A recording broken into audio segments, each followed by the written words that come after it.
Seigneur, mon corps corruptible triomphe de moi, aie pitié et délivre-moi.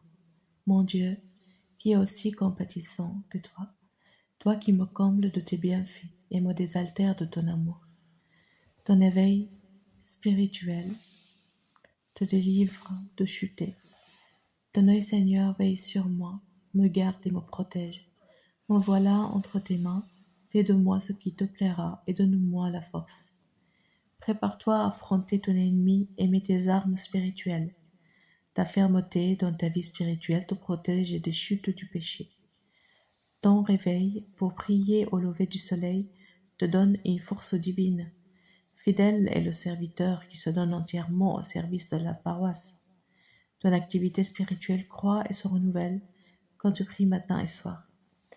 Heureux celui qui comprend ce que c'est que d'aimer Jésus et de se mépriser soi-même à cause de Jésus. Il faut que notre amour pour lui nous détache de tout autre amour, parce que Jésus veut être aimé seul par-dessus toute chose. L'amour de la créature est trompeur et passe bientôt. L'amour de Jésus est stable et fidèle. Celui qui s'attache à la créature tombera avec elle. Celui qui s'attache à Jésus sera pour toujours affermi. Aimez et conservez pour ami celui qui ne vous quittera point, alors que tous vous abandonneront, et qui conviendra à votre fin, ne vous laissera point périr. Que vous le vouliez ou non, il vous faudra un jour être séparés de tout.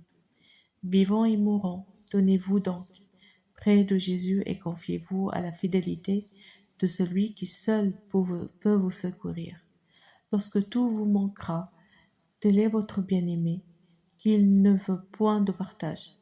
Il veut posséder seul votre cœur et y régner comme un roi sur le trône qui est à lui. Si vous saviez bannir de votre âme toutes les créatures, Jésus se plairait à demeurer en vous. Vous trouverez avoir perdu presque tout ce que vous aurez établi sur les hommes et non sur Jésus. Ne vous appuyez point sur un roseau qu'agite le vent, et n'y mettez pas votre confiance, car toute chair est comme l'herbe, et sa gloire passe comme la fleur des champs. Extrait de l'ouvrage de l'imitation de Jésus-Christ.